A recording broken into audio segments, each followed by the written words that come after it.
Welcome to Doctoring the Truth, the podcast where we pull back the curtain on healthcare gone wrong.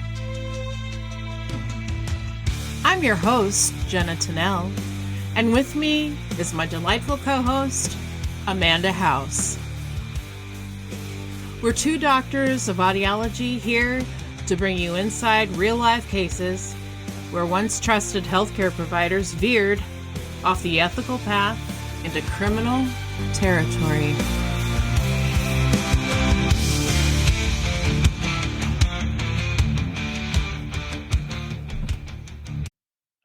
Amanda! Jenna! Heyo! How you doing? I'm doing fabulous. How are you? I am like the spring. I am reborn. I am alive. The sunshine is giving me life. Yes, I am post-pneumonia, currently trying to get enough energy to stand upright all day without passing out, but we'll get there. We'll get there. Small goals. It does help, but it was like, I mean, we're such Minnesotans. We have to talk about the weather every time, but I mean, it's so true. 80 degrees today. Holy moly. Yes, please. Open toes. I know. Yes, and I was texting with some of my friends in Duluth, and I was like, oh my God, you guys, this weather is giving me life. And then I was like, oh gosh. I mean, it is like nice for up there, I guess, but it's like 30 degrees colder. Suckers. Yeah. I mean, here we are in the balmy South. Like, southern Minnesota is so nice. Yeah. I mean, we don't have the beautiful scenery that they do. I mean, we have a lot of cornfields, but I will say, I don't mind me some cornfields if I can sit on my deck and soak up a little 80-degree vitamin D. I know, and me and my doggy have been outside as much as we can. Yay! Mm-hmm. Well, I have a correction section. So last week I claimed that I found an article, that I found a case. But I lied. It wasn't me. This case that I'm going to talk about today was recommended by a fellow audiologist and former student of mine, Samantha. Oh, Samantha. Yeah, Samantha sent the article to me and said, do you want to do this? And I went down a rabbit hole. So thank you, Samantha. Oh, nice. She said that her supervisor in grad school went to school with the defendant that we're going to be talking about in this case. So shout out to Sam. I know. I'm so proud of you, girl. Sam, thank you. Thanks for listening. I actually love it when people send us case ideas. I have gotten a lot. Some of them are not closed cases yet, so we haven't been able to cover them. So if you sent me something and you're like, why isn't she doing that? It's because it's still ongoing. Yeah. Which I guess we could do it ongoing. Yeah. I mean, so here's the thing is we do have a Patreon we're about to launch. So, I mean, we do want to hear from you guys. Maybe that could be our bonus content, like more current event stuff, updates on other cases. Amanda and I just like shooting the bull. I don't know. Just let us know what you want to hear for Patreon. So, but I think that's a good idea too, is like more recent stuff that we can just kind of build on as extra content for our listeners. Yeah. Listen, I went back to work today after 2 weeks being horizontal. I had to be vertical. So let me just tell you, I couldn't have done it without Strong Coffee Company. Let me tell you, Strong Coffee Company's product transforms your daily brew with premium instant blends that combine convenience and wellness. Their black fair trade coffee delivers a smooth, robust flavor with 15 grams of protein, 5 grams of MCTs, and 250 milligrams of adaptogens like ashwagandha and theanine, for a sustained energy, focus, and calm without the jitters. Oh my goodness. And this is what I needed because I hadn't been drinking coffee. I hadn't been walking around, but I could drink this without the shakes and also be awake enough to do what I needed to do at an hour that normally in the last 2 weeks I would have been completely unconscious for. They have creamy latte options. They have stuff that adds collagen, hyaluronic acid, and healthy fats. That also support skin, joints, and energy. It's perfect for busy professionals. So Strong Coffee Company promotes better sleep, mental clarity, and productivity. I mean, studies have shown that you live longer when you caffeinate, people. And that's the study I'm going with. With eco-friendly practices, great taste, and fast delivery, it's coffee reimagined for your mind and body. Visit strongcoffeecompany.com to get yourself some of this magic brew. Use our promo code STAYSUSPICIOUS, that's STAYSUSPICIOUS, to get 20% off. And this offer is exclusive to our listeners, so take advantage today. That is strongcoffeecompany.com and promo code STAYSUSPICIOUS. So, trigger warning for today. Our episode contains references to drug use, descriptions of self-harm, and a brief reference of harm to an animal. Oh. Yeah. Can I make a quick insert because I just remembered when you started reading the coffee thing? But you guys, I posted a poll on social media for the Organox and the Paragonix liver guard. Did you see it? No. I learned how to put my audio over like scrolling like a recording on my phone. And so anyway, you guys, the poll is out there. And the poll question was, these are cute, right? And the answers are either yes or no. And the only answer obviously is yes. So. Oh my goodness. That orange and white thing that preserves livers and stuff. Oh my gosh. Okay. Is that on Instagram? On our Instagram, Facebook, and TikTok. Doctoring the Truth podcast at Instagram. Correct. And then Doctoring the Truth at Facebook. Oh my goodness. Okay. I can't wait. Can I take the poll too? Yes, please. Everybody take the poll. Yes. I love it. Okay. And then we'll give the results at our next episode. That's awesome. Thank you for doing that.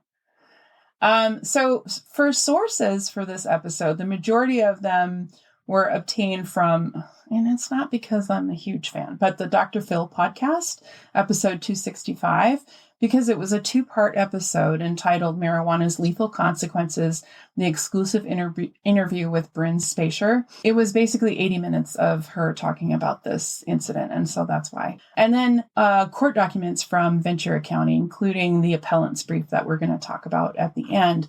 And then there's a ton of different news sources and articles that'll be listed on our show notes. Okay. So, on May 27th, 2018, a police dispatcher received a call for domestic disturbance.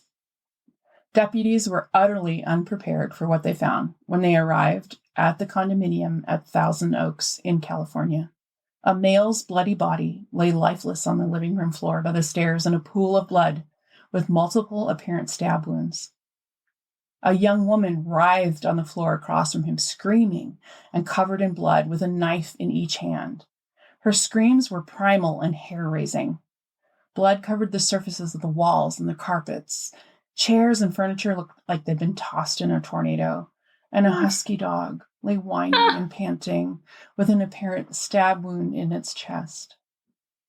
The deputies called for backup as the woman repeatedly stabbed herself in the neck with a serrated kitchen knife. 8 officers attempted to restrain her. They tased the woman to try to get her to release the knives from her grip. Once, twice, 3 times, 4 times, no avail. A police officer then wielded his metal baton, striking the woman's arms, shoulders, and hands, trying to remove the knives. He later shared that this was the first time he'd ever used his baton during his career, and that he suffered PTSD from the incident. He ultimately was able to retrieve the knives after hitting this woman 9 times, breaking her wrist and her fingers in the process. She later thanked him for saving her life. Oh my good holy heavens. Okay, I know we just started, but... Did I hook you in? Yes, I know that you all can't see me, but she could probably see me, and it was like grabbing my face, then covering my mouth, then oh my god, my hands were in the air, and I thought, oh my gosh, I should start recording this because it would be funny to post on social media, but I didn't want to record you without your consent, so anyway. I always have my consent. Okay, especially now that I don't have pneumonia face anymore. All right, so... Okay, tell us what happens next. So this woman was Bryn Spejcher, a 27-year-old audiologist.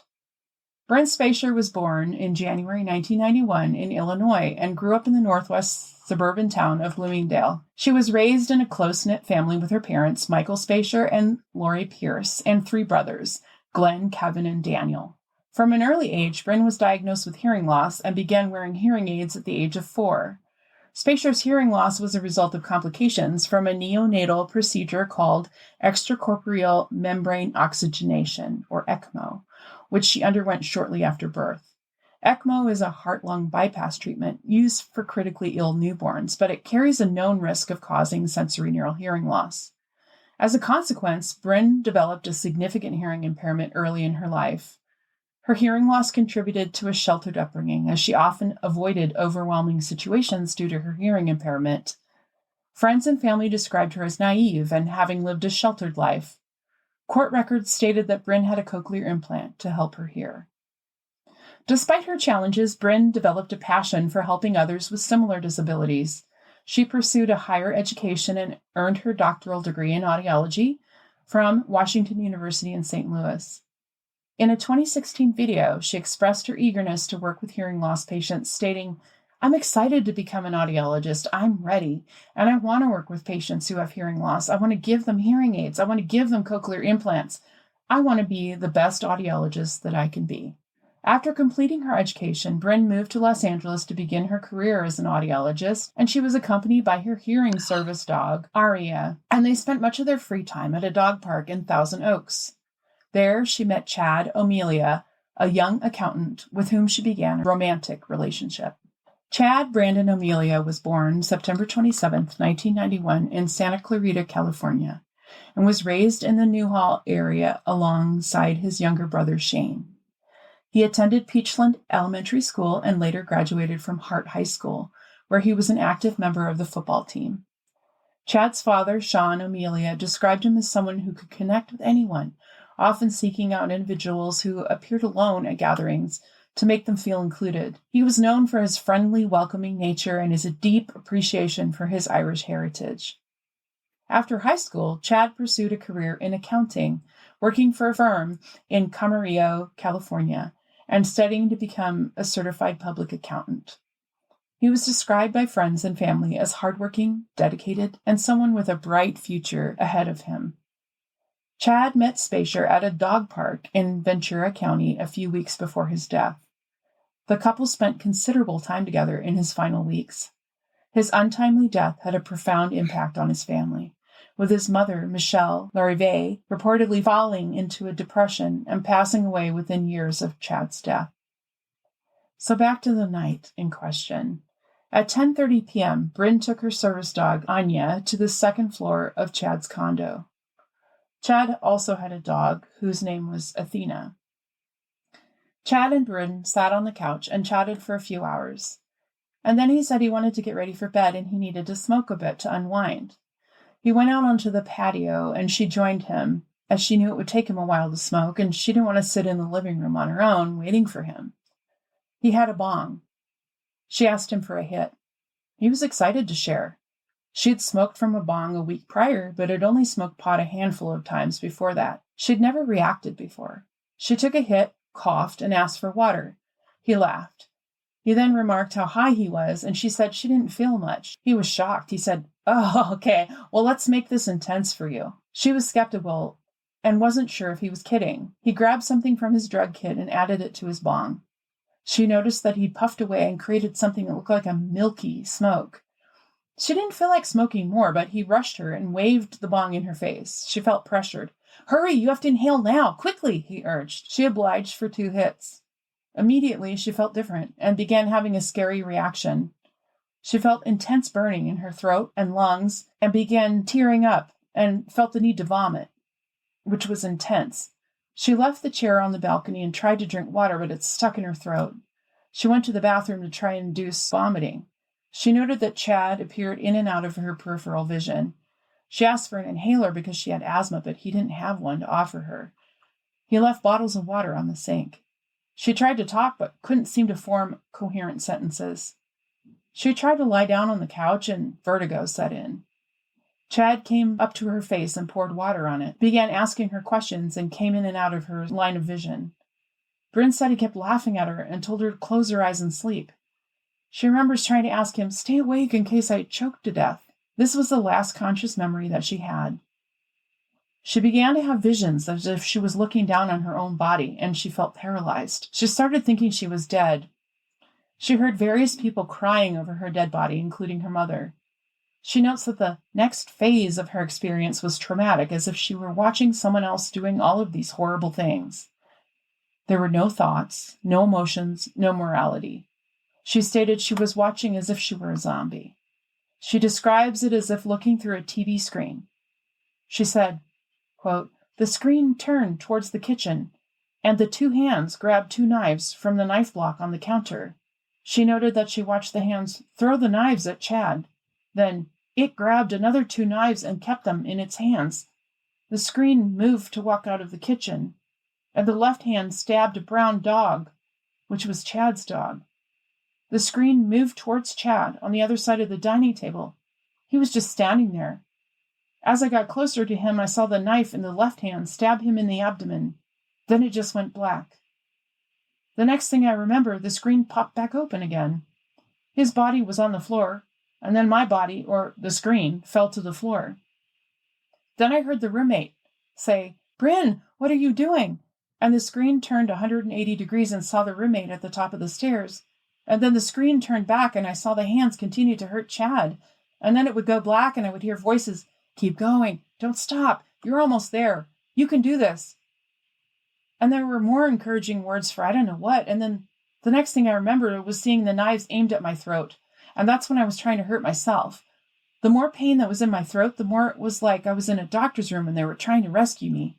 I remember screaming, everything going black, and then the throat thing where I felt I was helping staff rescue me as long as I could stab straight into my neck." At this point, Dr. Phil interjected, "Sometimes when amid acute psychosis, extreme pain can help bring a person back to reality." And Bryn responded, "The more I stabbed myself, the more I felt I was getting myself back to life." Spejcher was then transported to Los Robles Regional Medical Center, where she underwent surgery and spent 4 days recovering from self-inflicted injuries, including neck wounds. I think there were 48 stab wounds and a broken arm sustained during the arrest. On June 1st, 2018, after her release from the hospital, Spejcher was arrested and charged with first-degree murder. Her bail was set at $500,000, and she was scheduled for arraignment on June 4th. During the investigation, Spejcher reported experiencing hallucinations and delusions after consuming high-potency marijuana, leading to the fatal attack. Both defense and prosecution experts concluded that she suffered from cannabis-induced psychosis. Consequently, the charge was reduced to involuntary manslaughter. In December 2023, Spejcher was convicted of involuntary manslaughter, and in January 2024, she was sentenced to 3 years of probation and 100 hours of community service.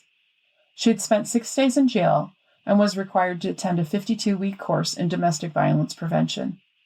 She stated she was shocked at the sentencing and that she was sure she would go to prison and had been researching how to survive in the prison system. So, cannabis-induced psychosis. Is this a thing? You know, in my mind, I was like thinking of marijuana as something like the old 1970s, 1980s movies, Cheech and Chong. Everyone's relaxed, laid back, hippy-dippy. But apparently, it is a thing. So cannabis-induced psychosis is a rare but clinically recognized condition in which the use of cannabis, especially the high-potency strains, triggers acute psychotic symptoms like hallucinations, delusions, paranoia, and disorganized thinking. As Dr. Phil put it, it's not your grandma's marijuana anymore. In the 60s and 70s, the strength of THC in marijuana was 3 to 4%. Now it can be 35 to 40%, and some products manage to deliver as high as 95%. So here's a little more information into the science behind cannabis-induced psychosis. It's classified under the substance medication-induced psychotic disorders in the DSM-5, which is the Diagnostic and Statistical Manual of Mental Disorders. It's diagnosed when psychotic symptoms occur during or soon after cannabis use, and symptoms are severe enough to impair functioning, and the episode is not better explained by a pre-existing mental disorder. Key symptoms are visual, auditory, and tactile hallucinations, delusions, especially paranoid or persecutory. Sounds good. Delusions? Yeah, well, go on with that. Disorganized thinking or speech, severe agitation, fear or confusion, and loss of insight or awareness of reality. The biological mechanism of THC and dopamine dysregulation is that the psychoactive compound in cannabis, which is tetrahydrocannabinol, THC, activates CB1 receptors in the brain's endocannabinoid system. This interaction disrupts dopamine transmission pathways in the brain, particularly in the mesolimbic pathway, which is implicated in psychosis. The overstimulation of this reward/motivation system may lead to abnormal salience attribution, which is a hallmark of psychotic thinking. So the endocannabinoid system is the body's natural cannabinoids that regulate mood, cognition, and perception. THC hijacks this system, especially in vulnerable individuals, leading to misperception of reality.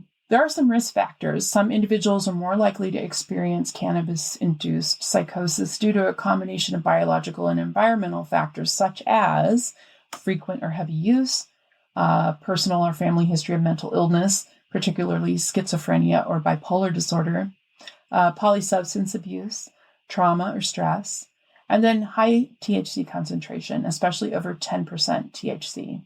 So high-potency cannabis is often linked to what they call skunk varieties.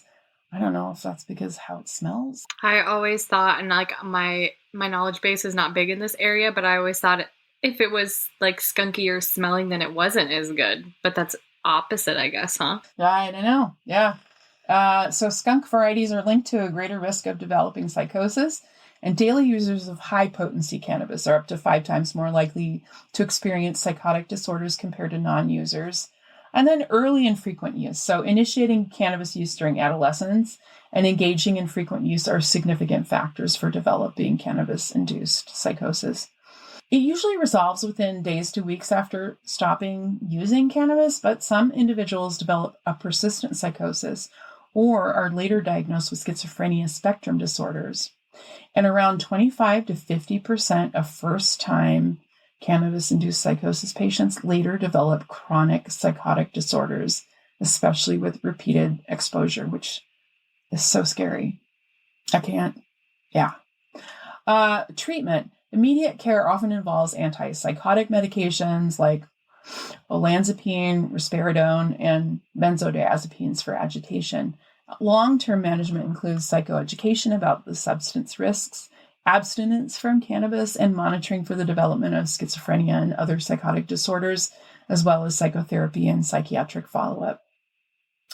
While causality is debated, there's a strong correlation between cannabis use and increased risks of psychosis, particularly in vulnerable individuals. Studies from countries with legal cannabis have reported higher rates of emergency room visits for cannabis-related psychosis following legalization. Ongoing research is focusing on genetic predispositions and the threshold of THC concentration that significantly increases psychosis risk. Individuals with specific genetic variations, such as in the AKT1 and COMT genes, may be more susceptible to this. There's a rising incidence in Denmark. A study analyzed data from 1994 to 2016 in Denmark and found that the annual incidence of cannabis-induced psychosis increased from 2.8 to 6.1 per 100,000 persons. This rise coincided with an increase in dual diagnoses of schizophrenia and cannabis use disorder. Global risk estimates approximately 1% of regular cannabis users may develop this psychosis over a 10-year period, especially when factors like high THC potency, early onset of use, and genetic predispositions are present. There is a risk of transition to schizophrenia. Up to 50% of individuals hospitalized for cannabis-related psychotic symptoms may later be diagnosed with schizophrenia. A 2019 meta-analysis reported that 34% of those with cannabis-induced psychosis transition to schizophrenia, which is a higher rate compared to psychoses induced by hallucinogens, which is 26%, or amphetamines, which is 22%. Psychotic symptoms often resolve within days to weeks after stopping cannabis use, but in some cases, symptoms may persist, which lead, as we talked about, to a diagnosis of a chronic psychotic disorder. Treatment approaches typically involve antipsychotic medications, psychotherapy, and education on the risks associated with cannabis use. Abstinence from cannabis is crucial to prevent recurrence. And now it's time for a Chart note. Chart note. Oh, I got froggy there. Chart note. Just get another one in there. Good for you. Okay, alley cats, welcome to the chart note segment where we learn about what's happening in medicine and healthcare. So, a few weeks ago, MIT Technology Review published a piece on bodyoids. Have you heard of this? Do you know what a bodyoid is? No. Bodyoids are living bodies that cannot think or feel pain. So in this piece, a trio of experts argue that advances in biotechnology will soon allow us to create spare human bodies that could be used for research or to provide organs for donation. Hey, then we don't have to sell them on the black market, y'all. We keep coming back to these body parts. What is this? What is this trend? I think like the universe wants us to create a process for the tracking because I loved the idea. Yeah, right? All right, so if you find your skin crawling at this point, you're not the only one. It's such a creepy idea, and it's straight from the more horrible corners of science fiction. But suspend your disbelief for a minute because bodyoids could be used for good. And if they're truly unaware and unable to think, the use of bodyoids wouldn't cross everyone's ethical lines, although that's what the authors of this article argue, but I'm not so sure. The idea is already stirring plenty of ethical debate and controversy. One of the main arguments made for bodyoids is that they could provide spare human organs. There's a huge shortage of organs for transplantation. More than 100,000 people in the U.S. are waiting for a transplant, and 17 people on that waiting list die every day. Human bodyoids could serve as a new source. One approach to the shortage of organs is the use of gene-edited animal organs. Animal organs don't typically last inside human bodies. Our immune systems reject them as foreign. But a few companies are creating pigs with a series of gene edits that make their organs more acceptable to human bodies. A handful of living people have received gene-edited pig organs. David Bennett Sr. was the first person to get a gene-edited pig heart in 2022, and Richard Slayman was the first to get a kidney in early 2024. But unfortunately, both men died around 2 months after their surgery. Yeah. But Tawana Looney, the third living person to receive a gene-edited pig kidney, has been doing well. She had her transplant surgery in late November of last year. Quote, "I'm full of energy. I got an appetite I've never had in 8 years," end quote, she said at the time. Quote, "I can put my hand on this kidney and feel it buzzing," end quote. Oh, get it, girl. She returned home in February. At least one company is taking more of a bodyoid-like approach. Renewal Bio is a biotech company based in Israel that hopes to grow embryo stage versions of people for replacement organs. Their approach is based on advances in the development of synthetic embryos. And synthetic embryos is a term that a lot of scientists hate, but it's the best way for at least my layperson to understand what they're talking about. So embryos start with the union of an egg cell and a sperm cell, but scientists have been working on ways to make embryos using stem cells instead. So under the right conditions, these cells can divide into structures that look a lot like a typical embryo. Scientists don't know how far these embryo-like structures will be able to develop, but they've already been using them to try and get cows and monkeys pregnant. What the fuck? I know.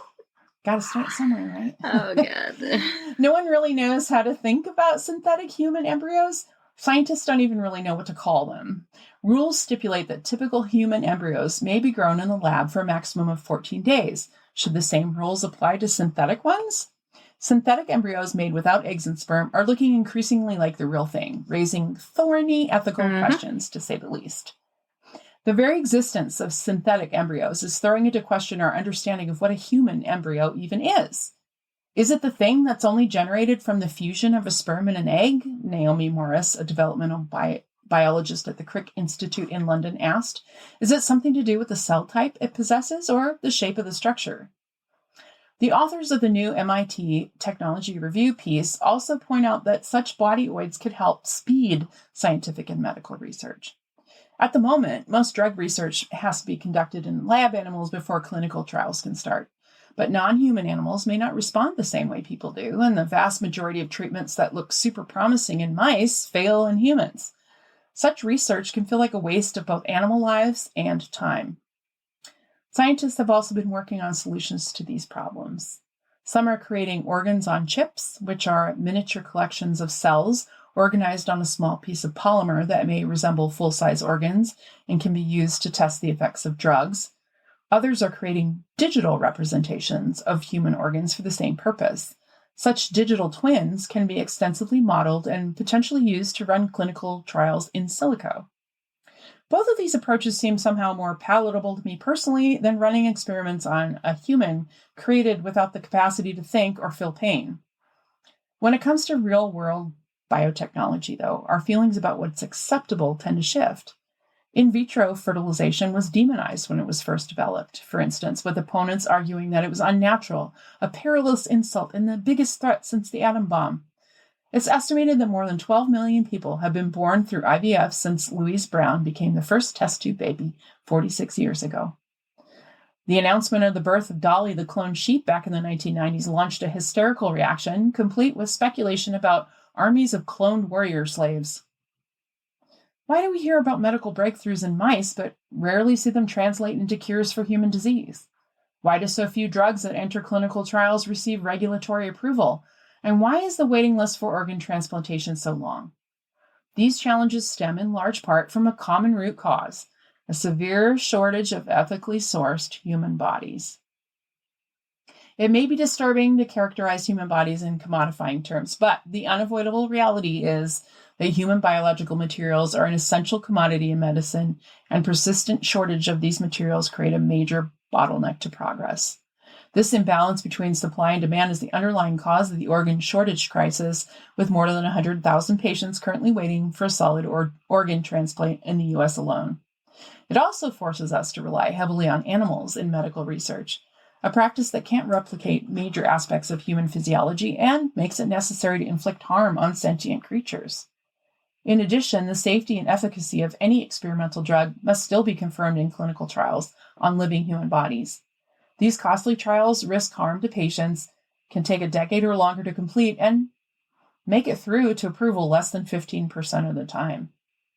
Although it may seem like science fiction, recent technological progress has pushed this concept into the realm of plausibility. Pluripotent stem cells, one of the earliest cell types to form during development, can give rise to every type of cell in the adult body.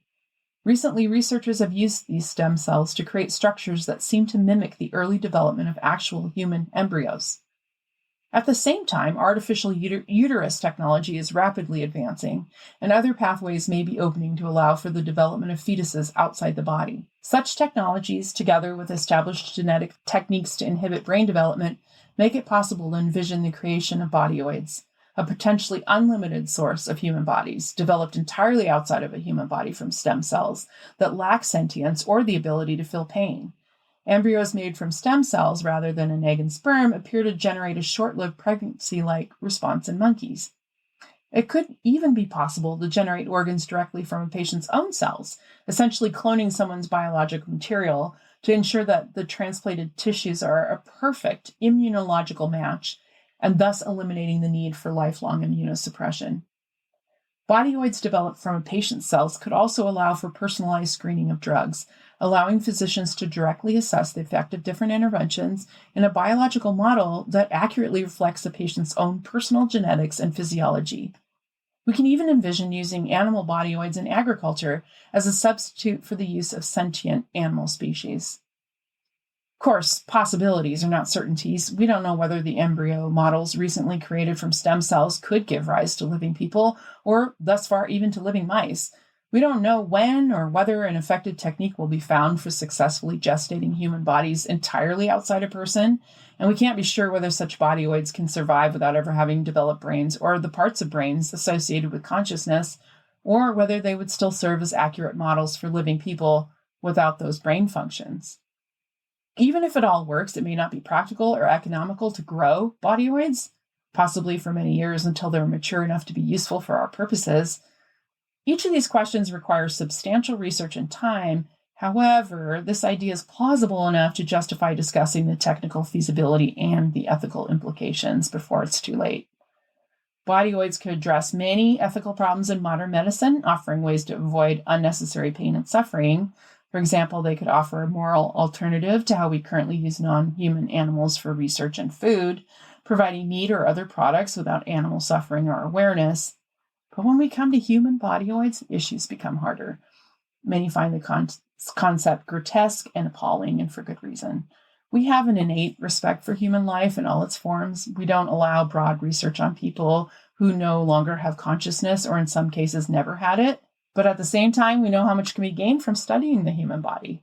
We learn much from the bodies of the dead, which these days are used for teaching and research with consent, hopefully. In laboratories, we study cells and tissues that were taken, again, hopefully with consent, from the bodies of the dead and living. Recently, scientists have even begun using experiments on animated cadavers of people who've been declared legally dead. They lost all brain function, but their other organs continue to function with mechanical assistance. Genetically modified pig kidneys have been connected to or transplanted into these legally dead but physiologically active cadavers to help researchers determine whether they would work in living people. In all these cases, nothing was legally a living human being at the time it was used for research. Human bodyoids would also fall into that category, but there's still a number of issues worth considering. The first is consent. The cells used to make bodyoids would have to come from someone, and we'd have to ensure that this someone consented to this particularly controversial use. And however, perhaps the deepest issue is that bodyoids might diminish the human status of people who lack consciousness or sentience. Thus far, we've held to a standard that requires us to treat all humans born alive as people, entitled to life and respect. Would bodyoids created without pregnancy, parental hopes, or need parents blur that line? Or would we consider a bodyoid a human being entitled to the same respect? And if so, why? Just because it looks like us? A sufficiently detailed mannequin can meet that test because it looks like us and is alive, because it's alive and has our DNA.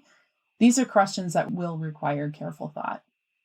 Until recently, the idea of making something like a bodyoid would have been relegated to the realms of science fiction and philosophical speculation, but now it's at least plausible and possibly revolutionary. The potential benefits for both human patients and sentient animal species are significant. There's no need to start with humans. We can start exploring the feasibility of this approach with rodents or other research animals. But as we proceed, the ethical and social issues are as important as the scientific ones. Just because something can be done doesn't mean it should be done. And even if it looks possible, determining whether we should make bodyoids non-human or human will require considerable thought, discussion, and debate. Some will be by scientists and ethicists, and others with special interests or knowledge, but ultimately, the decisions will be made by societies and governments. So the time to start those discussions is now, when a scientific pathway seems clear enough for us to avoid pure speculation, but before the world is presented with a troubling surprise. Oh, that is so interesting. Thank you for sharing that. I never heard about bodyoids before. Ugh. And I feel like I don't know how I feel about those, really. Yeah, me either. Yeah. I mean, my thought is, why do you have to make it a human? Why can't you just put them in those cute little orange and white things you talked about? Yeah, why can't they live in the organox? Grow one in there. There you go. Yeah. Crazy. Yikesies. Yeah. I guess we'll see what comes of that in the coming years. I don't think that will be anything super quick. No. Oh gosh. Have you ever just spent a day and your dogs are barking at the end of the day and you're just like, I wish I had a shoe that could withstand all my standing? Girl, yes. I can't tell you how many times in my life I've said my dogs are barking. Yeah, well, you know what? I want to share with you. There's a company called Stand Shoes. It's stand.com. And they make the best shoe. And they're built for people that are on their feet all day. They had healthcare workers in mind, athletes, and more. It was created by a guy named Rob Gregg after he had spent 16-hour shifts on his feet in a mailroom. Can you imagine the back pain and the blisters? Ugh. Oh, yikes. Shout out to our postal workers, by the way. Thank you, guys, especially in Minnesota where you really, truly have to rain, shine, sleet, tornado, whatever, deliver. Speaking of delivering, Stand Plus delivers unmatched comfort and support. They're made with extra light material and 7mm ortholite insoles. They reduce joint pain by dispersing rather than storing energy. They were ranked number 1 in lab tests for comfort and pressure relief. They're slip and fluid resistant, breathable, machine washable, and antimicrobial. I can't tell you how much I need a slip-on, fluid resistant, machine washable shoe because also I sweat. My feet are just, and Oh, yeah. breathable. Yeah. There's nothing worse than a hot foot Right? all day in clinic. There's nothing worse than taking off your shoe at the end of the day and thinking you're going to have, hang out with your family. And they're like, no, thanks. Later, Gator. So I just Go wash your dogs. When you start scaring the dogs away with your hot feet, I can't say enough about these shoes. They were twice honored by Fast Company and featured in Forbes' Next 1000. It's foot care reimagined. So our listeners get a special 15% off when you go to stanshoes.com and use code STAYSUSPICIOUS. That's stanshoes.com with code STAYSUSPICIOUS. Back to our case. So the sentencing sparked outrage from Chad Amelia's family and the prosecution. Senior Deputy District Attorney Audrey Neff-Ziger argued that the lenient sentence set a dangerous precedent, stating it was the most heinous and violent involuntary manslaughter case that she'd encountered in nearly 30 years. The jury deliberated for less than 4 hours before finding Bryn Spejcher guilty of involuntary manslaughter. Her team was disappointed because going into the case, it was known that she was going in for either a guilty verdict of involuntary manslaughter or a non-guilty verdict. No one contests that she was unconscious and not able to control or have knowledge of her actions during the attack. Her defense team felt that Chad's chronic marijuana habits made him able to tolerate higher doses and that he knew she was a novice user. They charged him with criminal negligence. The defense claimed Bryn suffered involuntary intoxication due to the following, and therefore should not be charged with manslaughter. Number 1, she inhaled under duress. Number 2, fraud and deception were involved. Chad knew what was in the bong and Bryn did not. Number 3, Chad had a roommate who smoked out of that same bong previously, and that person had a negative reaction as well. He had hallucinations and a feeling of dying. He ended up taking his clothes off and running outside for help. Chad did not tell Bryn about this. She stated under oath that she would not have partaken of the bong hit if she'd known. Bryn's defense team speculated that jurors felt they couldn't let Bryn off to the sheer number of stab wounds that she inflicted on Chad. Some jurors stated she should have been on notice when she noticed the bong had a milky substance. Okay. I mean, I guess if you don't do that a lot, Right. As a novice user, do you even know what that means? How would you know? Yeah. So, as a reminder, for legal purposes, the definition of a psychotic state is the loss of ability to distinguish between delusion and hallucination and reality. Deputies' video footage from body cams showed Bryn's conduct. Blood-curdling screams, Bryn being tased 4 times while still stabbing herself and then being beaten 9 times with a metal baton. She was in an agitated, psychotic state with superhuman strength. Jesus. You don't have to have predisposing conditions if the dose is strong enough. Chad's cell phone texts revealed that he was ordering through illicit delivery services at strengths of 38.1%, and that the weed came with a warning for high-tolerance users only. Had Bryn known, she wouldn't have taken a single hit, let alone 2. So I looked at what are some cases of cannabis-induced psychosis in recent history. And there were a few that came to light. One was in 2021, Diego Costa Silva killed and decapitated his wife, Fabiola de Campos Silva, believing she was possessed by a serpent. He had a history of daily cannabis use and was diagnosed with cannabis-induced psychosis. 2 forensic psychiatrists testified that he was suffering from a persistent psychotic disorder, not just acute intoxication. In 2024, a jury found him not guilty by reason of insanity, and he was committed to a psychiatric facility. In 2019, James Kilroy murdered his wife, Valerie French Kilroy, by beating, stabbing, and strangling her. He claimed to have been experiencing a cannabis-induced psychosis at the time. However, the jury rejected his insanity defense, and in 2024, he was found guilty of murder and sentenced to life imprisonment. In 2022, 22-year-old Hayden Kidd killed his grandmother, Shirley Kidd, during a cannabis-induced psychotic episode. Yeah. He mistook her for his abusive stepfather and attacked her with a mattock. Not sure what that is, but it sounds like a yeah. I don't either. I think it's one of those big sticks with a ball with spikes on it. He pleaded guilty to manslaughter, and the judge acknowledged his low moral culpability due to his severe mental disorder. He was sentenced to 5 years in prison, with the judge urging parole authorities to release him with adequate support as soon as he becomes eligible. In 2022, as well, Joshua Jacques murdered his girlfriend, her mother, grandmother, and the grandmother's partner in a drug-induced psychotic episode. He'd been using high-potency cannabis and claimed the murders were a sacrifice. Despite his claims of mental illness, the jury found him guilty of murder, and he was sentenced to life imprisonment with a minimum term of 46 years. These cases illustrate the complexities of using cannabis-induced psychosis as a legal defense. Outcomes have ranged from acquittal by reason of insanity to full convictions, depending on factors like the defendant's mental health history, expert testimony, and the specifics of each case. Spejcher is appealing her conviction, asserting that her intoxication was involuntary and resulted from Amelia pressuring her into consuming a large amount of marijuana.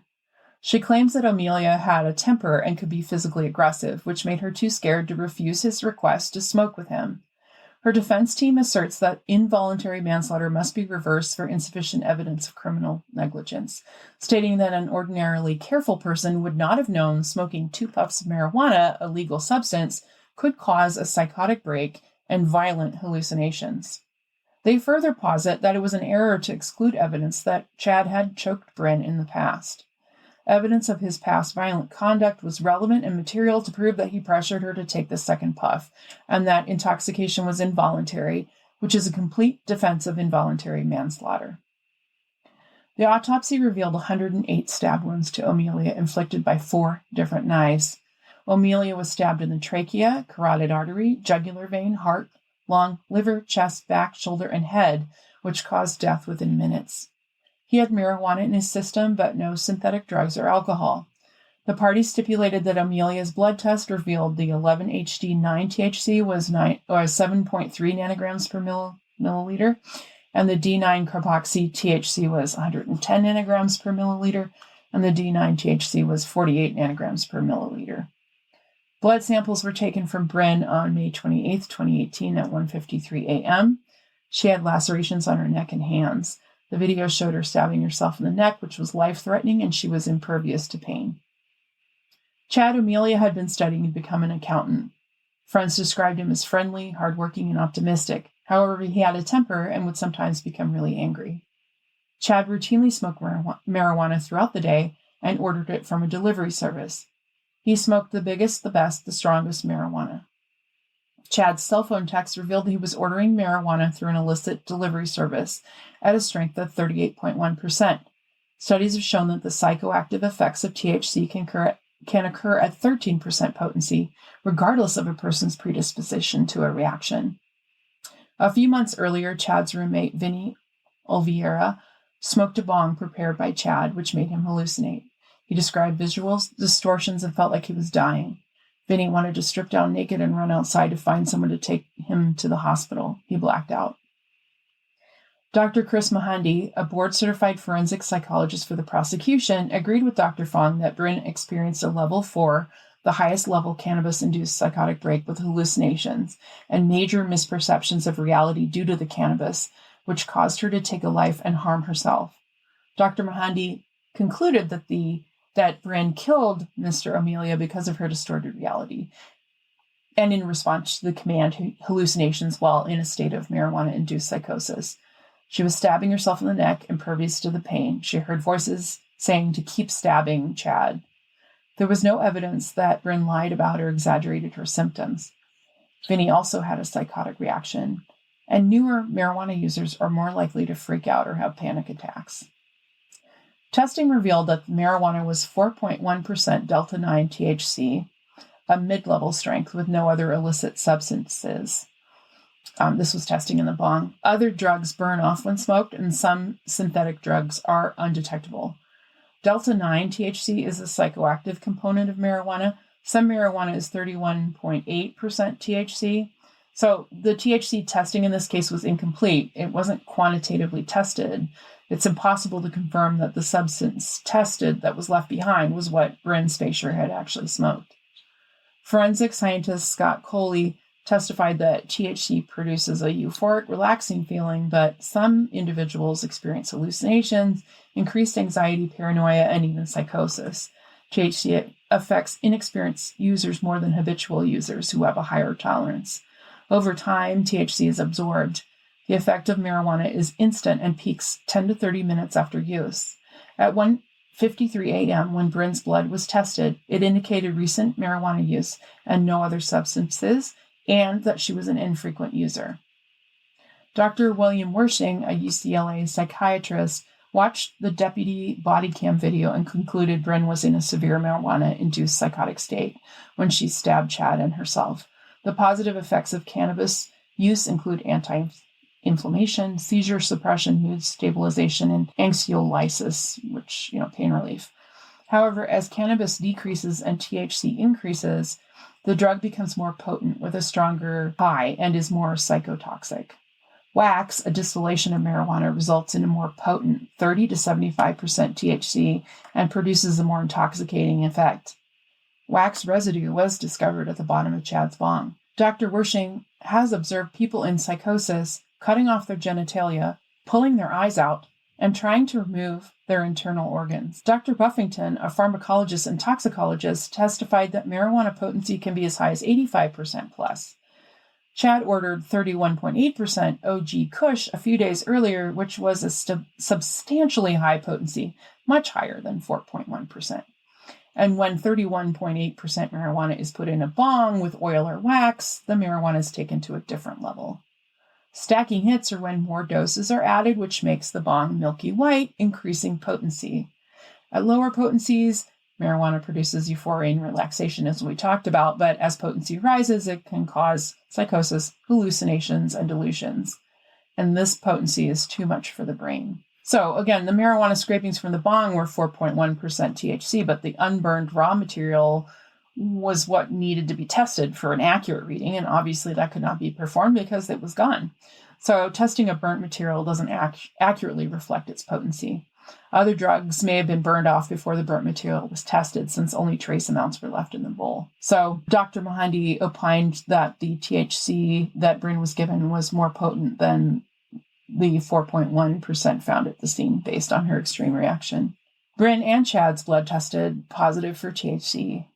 Chad's THC level was 48 nanograms per milliliter, which indicated recent use at a high level taken within an hour. Bryn's THC level was 13.7, which was substantially lower and was taken in the last hour. Green Air, the delivery service that Chad used, is not regulated like pharmaceutical companies, so you don't know what you're getting. And it was even worse in 2018. There was a warning that the 31.8% marijuana was only for high-tolerance users.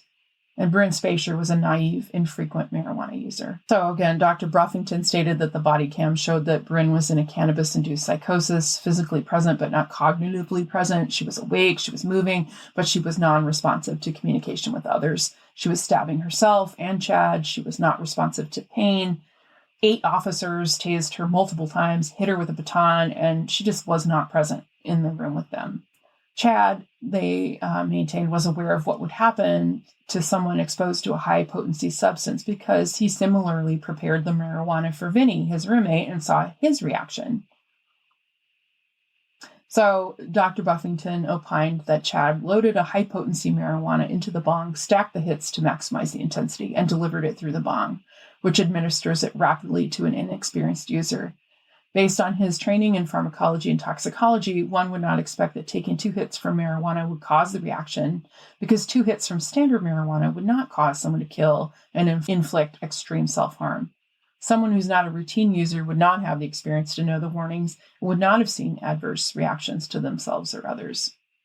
Dr. Jean Lampert, a licensed marriage and family therapist, treated Bryn for PTSD, intense emotional distress, flashbacks, guilt, and shame. Devin Johnson, a teacher and longtime friend of Bryn, testified she was honest and never violent. Spejcher testified at trial. At the time of the incident, she was working for UCLA as an audiologist, diagnosing patients' hearing loss and fitting them with hearing aids. Bryn has been deaf since childhood. She had a cochlear implant and reads lips. Her family and friends described her as friendly and never violent. She loved her dog, Aria, a Siberian husky, and would never have hurt her intentionally. Aria survived the incident, thankfully. And I was just thinking, if she had a cochlear implant, that means that if, it's held on by a magnet, and if she's thrashing around on the floor in a state of psychosis, I wonder if her processor was even on her head. So that's just one more layer to this, is that she was in a state of psychosis and deaf. She couldn't hear the officers around her or people talking to her. It was all, I just think it probably further enhanced or heightened her little bubble of psychoses, if you will, right? Because there was nothing breaking through. She couldn't hear what was happening, and she was having visual hallucinations. Sure. No one said that, but I mean, if she has a cochlear implant, chances are she doesn't hear anything without it. And they fall off fairly easily if you jump up and down hard enough. So she's rolling around on the floor. Stabbing herself in the neck. Yeah, that thing might fall off. So that was just another layer that occurred to me. But anyways. You should have been an expert person to provide medical information in this case. Forensic audiologist. No, too stressful. But anyway, this case brought attention to the phenomenon of cannabis-induced psychosis, particularly about high-potency marijuana products. It was definitely eye-opening for me because I think of marijuana as like I said, the Cheech and Chong chill sort of factor. You can't overdose on it. So, boy, was I wrong. Experts noted an increase in cases of psychosis following the legalization of recreational cannabis in California. Dr. Mahandy highlighted the growing number of violent incidents linked to cannabis-induced psychosis. Also, the incident underscored the need for clearer regulations and warnings regarding the potential mental health risks associated with high THC cannabis products, for sure. Advocates called for a stricter oversight in public education to prevent similar tragedies. In interviews, including the appearance on the Dr. Phil podcast, Spejcher expressed remorse for her actions and emphasized the dangers of marijuana-induced psychosis. She's since engaged in efforts to educate the public about the potential risk of cannabis consumption, particularly concerning mental health. Chad's father expressed disappointment over the verdict in the appeal. He shared that at Chad's vigil, a friend of Chad's told him that if Chad was there, she knew she was safe. He shared that Chad had the utmost respect for women and the elderly, and that over 1,300 people attended his funeral.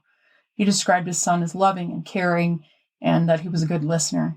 He stated that Bryn never told him that she was sorry for what happened, but that Bryn's father had looked at him in the eye in court and apologized, and he respected that. He stated that the jury did not do their job, nor did the judge, and that there was no conclusive evidence that there was high-potency marijuana in the bong. He stated that the case displayed evidence on how broken the justice system is. So, the case of Bryn Spejcher serves as a complex example of the intersection between mental health, substance use, and the legal system. It highlights the challenges in addressing crimes committed under altered mental states and raises important questions about personal responsibility, legal accountability, and public health education. Holy guacamole. I just learned so much about cannabis tonight. I, too, was in the camp of, my understanding was it's like chill, relaxing. I mean, I've heard before, like, people say, oh, I don't like smoking because I feel like anxious or paranoid. But I have not heard of people going into psychosis. Right? That's scary. Especially if I'm imagining there's synthetic materials, or they've figured out ways to deliver higher levels of THC per dose now. So it's not just like lighting up a weed that you pluck from your back garden. It's a drug, and it's scary that it's legal in so many places, and including Minnesota, and that there are websites that are delivering with just a little mild warning, something as potent as what Chad was buying. Yeah. That's crazy. And I did not know the link of like susceptibility to getting like schizophrenia if you're a user. Yeah, I didn't know any of that either. Yeah, I mean, I've heard about, what's that? There's a drug, it's not peyote. There's a drug that people go off to like a camp to do to like get spiritual enlightenment, but there's a risk. What is that called? Listeners probably shouting it. Yeah, sorry guys, I've got nothing. But there's a risk of permanent psychosis, like permanent hallucinations and whatever. Like, why? That even sounds with horrible. even with a 1% chance, like, why would you even put yourself in that? I'm like, take me to a winery. I can be zen there. Right? Oh my goodness. So scary. And kids are growing up with this being legal. So we got to teach our kids as well. Like, yeah. Oh, that's a horrible case. That's a tough one because it's at the end of the day, you did kill somebody. Yeah. But I guess you didn't know you were doing it. I mean, that's kind of the same case as like the drunk driver that kills somebody. Right. Yeah. Should they be responsible? Maybe not the same as like the psychosis factor, but if you're completely inebriated and you don't know what's happening. So even though her sentence was no jail time, the reason that she's appealing it, I think, what came across to me, at least from watching the stuff and reading the articles, was, it's still a felony. And so she can't practice audiology. Mm-hmm. She has lost her license. If she's been found to be not culpable, then why does she have to give up her entire career? Whether you agree with it or not, Mm-hmm. Yeah, for sure. And then I think it was Dr. Phil who raised this question. There are instances of postpartum psychosis where that's also something that's not conscious on the part of the person who's undergoing the psychosis. And those women have not been treated similarly. They've been locked up and institutionalized. Mm-hmm. And how fair is that? And I don't know. It's just, I think it comes down to she unknowingly, he knew more than she did about what he was giving her. And I doubt he gave it to her. Well, obviously he wouldn't have given her something like, yeah, you're going to go into psychosis and kill me. But at the same time, right. he was not being transparent in what he was doing. He was like, oh, I'll show you, mm-hmm. That kind of macho. Just bravado, do it. Like, come on. Oh, you say you don't feel high? Well, I'll show you what high is. I don't think it was malicious, probably. But at the same time, it still wasn't transparent. And I don't know how I feel about her sentence. But if, like I said, if she's found not culpable, then she needs her life back. Mm-hmm. And good for her for doing community service on educating the public on this issue that I was not aware of. Honestly, I came into this kind of blasé, like, ooh, there's an audiologist who killed somebody. Woohoo, Yeah. 108 stabs. Ooh, what a cow. But it's a little deeper than that. So it's a thinker. It is a thinker. That's a thinker. Oh. Well, great job on your research. Thank you again, Samantha, for telling her to cover this case. Yeah, thanks, Sam. You left us with some food for thought. That's right. Oh, sorry, I just had to get this yawn out really fast. Oh my God. So, as you're yawning away, are you ready for some luxury sleep? Oh my God. If I was sitting on bamboo sheets right now, I would not be awake, I'm sure. Right? I mean, Cozy Earth makes their sheets from 100% premium viscose from bamboo with breathable bedding, moisture wicking. It's ideal for hot sleepers. Let me just tell you, it's ideal for people with pneumonia. Let me just tell you, I had the fever sweats, and then I was cold, then it was hot. And these sheets just cuddled me and soothed me throughout the whole process. So I'm just calling them an essential. Go get them, guys. And if you need more support for this purchase, listen, Oprah, her favorite things, 7 years, she loves them. So be like Oprah. Go on to CozyEarth.com, and you, the lucky listener, can get a special discount because you know us, and you can use promo code Stay Suspicious and get 41% off. That's CozyEarth.com for PJs and sheets and all kinds of stuff with the promo code Stay Suspicious for 41% off and free shipping for orders over $50. I mean, really, you can't beat that. You can't. You cannot. But before we move into what you're going to hear about next week, we've got a medical mishap. And this tale is from Marianne. And she writes, "Hello, ladies." Hi, Marianne. Hi. First of all, thank you for creating this podcast. I am a longtime true crime fanatic and just so happen to also work in the medical field. Oh, you are welcome. That is why Jenna dreamed this up, I think. Also, longtime true crime lover. Yeah. And she's wanted to do a podcast for years and years and years. So here we are. Thank you for joining us, Marianne. Okay, so she writes, this was I'm so sorry I cut her off. So she says, this was a no-brainer that I would find my way to your space. Welcome. Happy to have you here. I look forward to Wednesdays to see what you two have come up with. I'm not sure that this fits into the mold of a medical mishap, but more of a mistake with a chart note that was a running joke in their office for a very long time. So I thought I would share, hoping it brings a laugh to someone. Many years ago, one of our doctors was dictating a radiology report saying there is evidence of infiltrates in the lungs consistent with PTB, so pulmonary tuberculosis. But the transcriptionist, unfamiliar with the abbreviation, interpreted it phonetically and typed, there is evidence of infiltrates in the lungs consistent with pizza TB. Yes, according to the official chart, the patient's lungs looked like they had pizza tuberculosis. The report was flagged during rounds, and the team, of course, laughed. The phrase pizza TB stuck around as a running joke whenever someone dictated a report too quickly. Hope this will bring you all a laugh. Best, Marianne. Oh my gosh, I love that. It's like little pieces of pepperoni in the lung. Maybe that was my problem. That is funny. Back when you guys used to use your transcriptionists, I was working in the department, and I would try to proofread them for you guys because you guys didn't have time to do that kind of stuff. Oh, it took forever. And and bless every transcriptionist's heart, right? Because if you don't work in that practice or that specialty or whatever, you don't know. And so in our realm of audiology, I know it was always written oral, like we do oral AURAL, but it was always written oral like the mouth, ORAL. So that always had to be changed. That's not as funny as, it's actually not funny at all, but pizza TB is funny. Yeah.